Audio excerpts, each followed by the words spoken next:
assumption उन जो है common assumptions में ऐड किया तो NI बिल्कुल डिफरेंट कंक्लूजन, NY बिल्कुल डिफरेंट कंक्लूजन, और एज़रा सोलोमन ने ट्रेडिशनल अप्रोच दी.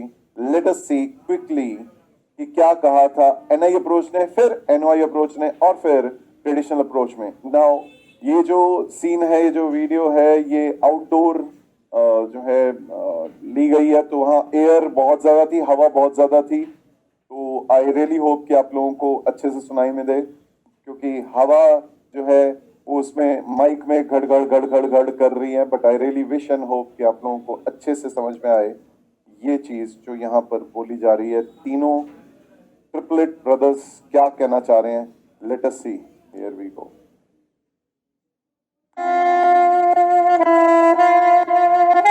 Hello everybody. मेरे हिसाब से जितना ज्यादा उधार लेंगे, डेट लेंगे, उतना ज्यादा अच्छा. The higher the debt equity the better it is. उधार लेना फायदे का सौदा. क्यों? क्योंकि उधार जो होता है सस्ता होता है, पहली चीज. दूसरी चीज, उधार लेते ही हमारी कॉस्ट ऑफ कैपिटल जो है मिनिमाइज होने लग जाती है और वैल्यू ऑफ फर्म मैक्सिमाइज. तो higher the debt equity ratio the better.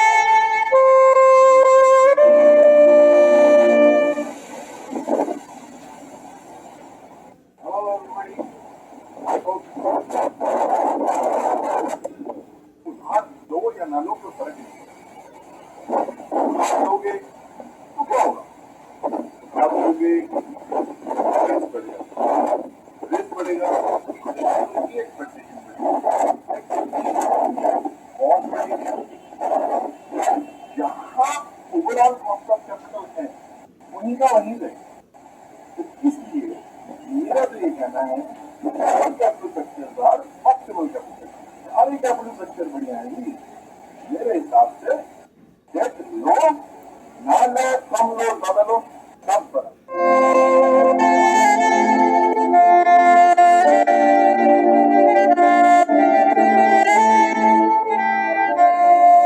आया दोस्तों, बताओ कैसी कैसी बातें करते हैं. कहते हैं उधार ज्यादा.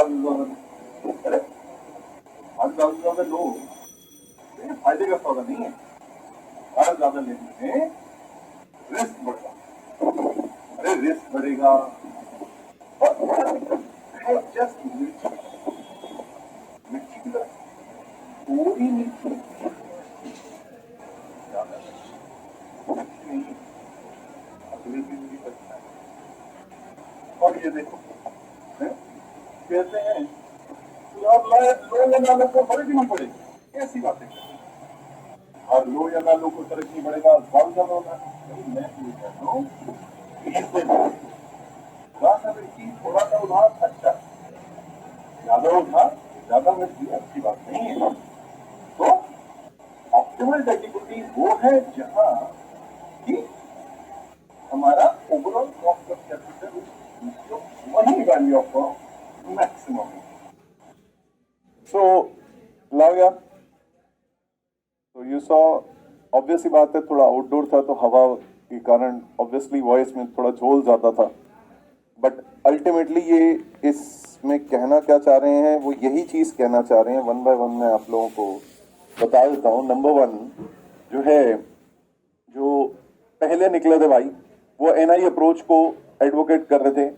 वो कह रहे थे देखो KD लेस देन के ही होता है, KD लेस देन के ही होता है, KD सस्ता है, तो जितना ज्यादा उधार लो उतना अच्छा है. पहला भाई कहता है जितना ज्यादा उधार लोगे उतना ज्यादा अच्छा है. KD is less than KE, और KD और KE कांस्टेंट ऑल लेवल्स और लीवरेज है. तो उस केस में जैसे जैसे हम लोग डेट इक्विटी बढ़ाते जाते हैं, जैसे जैसे हम लोग लीवरेज बढ़ाते जाते हैं, हमारा KO जो है वो फॉल होता रहता है. और जहां हमारा KO लीस्ट आएगा वो हमारे लिए बेस्ट है. तो KO हमारा लीस्ट कहां आता है? जहां मैक्सिमम उधार मिल सकता है, maximum leverage, maximum debt equity ratio. तो उस हिसाब से इसकी प्रोपोजिशन क्या थी? Higher the debt equity ratio the better it is for maximizing the value of the firm. तो पहले भाई ने यही बात बोली, भाई जितना उधार ले सकते हो लो, ज्यादा से ज्यादा उधार लो, ये बेस्ट है. ठीक है जी. This was the first contention. In other words value of firm maximum वहां होगी जहां पर मैक्सिमम लीवरेज होगी। जितना आपको उधार मिल सकता है, डेट इक्विटी हो सकता है, वो बेटर है, क्योंकि केडी और केई constant at all levels of leverage है। तो जैसे जैसे आप डेट की प्रोपोर्शन बढ़ाओगे, वेट ऑफ इक्विटी कम होगा, वेट ऑफ डेट बढ़ेगा, तो उस हिसाब से केओ फॉलो करेगा। तो केओ फॉल जहां लीस्ट केओ होगा वहीं आपकी वैल्यू ऑफ फर्म मैक्सिमम होगी। तो अकॉर्डिंगली हमारे हिसाब से बेस्ट कौन सा वाला है? बेस्ट यही वाला है जहां पर केओ लीस्ट है या सबसे ज्यादा लीवरेज है। तो उधार ज्यादा लो, ये पहले भाई ने बोला।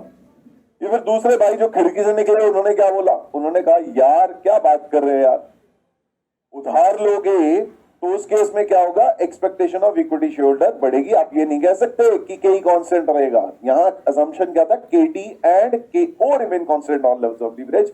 तो जैसे जैसे आप उधार लोगे तो इन्होंने कहा केई बढ़ेगा, इक्विटी शेयरहोल्डर की एक्सपेक्टेशन बढ़ेगी, इक्विटी शेयरहोल्डर की एक्सपेक्टेशन बढ़ेगी, और जितना फायदा हमें लेस कॉस्टली डेट से होगा उतना ही नुकसान हमें, जितना फायदा हमें लेस कॉस्टली डेट को लेके आने से होगा उतना ही नुकसान हमें केई के बढ़ने की वजह से होगा। और अल्टीमेटली ये बेनिफिट और लॉस आपस में एक दूसरे को सेट ऑफ कर देंगे, और इस वजह से हमारा केई जो है वो कॉस्ट ऑफ इक्विटी या इक्विटी कैपिटलाइजेशन रेट जो है बढ़ने की वजह से जो हमें फायदा होता है लोअर कॉस्टली डेट का, वो हो नहीं पाएगा। तो इस वजह से इन्होंने कहा यार सारे कैपिटल स्ट्रक्चर्स ऑप्टिमल है, सभी पे केओ बराबर है, सारे के सारे कैपिटल स्ट्रक्चर ऑप्टिमल है, all capital structures are optimal capital structures. In other words भाई आप लीवरेज लेके आओगे तो उसका इंपैक्ट क्या होगा? फाइनेंशियल रिस्क बढ़ेगा। फाइनेंशियल रिस्क बढ़ेगा, इसका मतलब इक्विटी शेयरहोल्डर्स की एक्सपेक्टेशन बढ़ेगी। इक्विटी शेयरहोल्डर्स की एक्सपेक्टेशन बढ़ेगी मींस कॉस्ट ऑफ इक्विटी बढ़ेगी। कॉस्ट ऑफ इक्विटी बढ़ेगी, और जितनी कॉस्ट ऑफ इक्विटी बढ़ेगी वो जितना हमें बेनिफिट हो रहा था of employing less costly debt fund, वो एक्जैक्टली उसको सेट ऑफ कर जाएगी, और केओ हेंस जहां था वहीं का वहीं रह जाएगा। और अल्टीमेटली जब केओ कांस्टेंट है तो यार हम केओ मिनिमाइज कर नहीं पा रहे। वैल्यू ऑफ फर्म निकलती कैसे? ईबीआईटी अपॉन केओ करके। तो हर एक लेवल ऑफ लीवरेज पे वैल्यू ऑफ फर्म कांस्टेंट रहेगी। वैल्यू ऑफ फर्म अगर हर एक केस में कांस्टेंट रहेगी ईबीआईटी अपॉन केओ करके, हर एक में अगर कांस्टेंट रहेगी, तो यार कोई फायदा नहीं है। फिर उस सिचुएशन में हम लोगों को सारे के सारे कैपिटल स्ट्रक्चर्स ऑप्टिमल है, कोई फर्क नहीं पड़ रहा। फिर तीसरे भाई ने क्या कहा? तीसरे भाई ने कहा नहीं भाई हेलो क्या बात कर रहे हो यार, ये भाई कह रहा है उधार ज्यादा लो उतना अच्छा है, क्या बात कर रहे हो यार, है जी ऐसा नहीं होता। और दूसरा बिल्कुल एक्सट्रीम कर, उधार लो या ना लो कोई फर्क नहीं पड़ता। ये कहते हैं उधार जो है वो मिर्ची की तरह है, थोड़ा मिर्ची उधार खाने में अच्छा लगता है, ज्यादा मिर्ची उधार अच्छा नहीं होता। हो सकता है अगले दिन भी परेशानी हो, मैंने नहीं बोला था, भाई ने बोला था, अगले दिन भी परेशानी हो ज्यादा मिर्ची ले लेंगे तो इसीलिए हमें ऑप्टिमल मिर्ची ढूंढने की कोशिश करनी है। मिर्ची मिर्ची मिर्ची, let's not talk about that now. तो हम लोग बात क्या कर रहे थे? हम कह रहे थे उधार जो है एक लिमिट तक लो, तो उस हिसाब से यहां पर क्या कहा? यहां पर जो है केडी और केई दोनों कांस्टेंट नहीं रहेंगे, ये दोनों एक्सट्रीम है। एजरा सॉलोमन ने डेविड ड्यूरैंट की थ्योरीज को बिल्कुल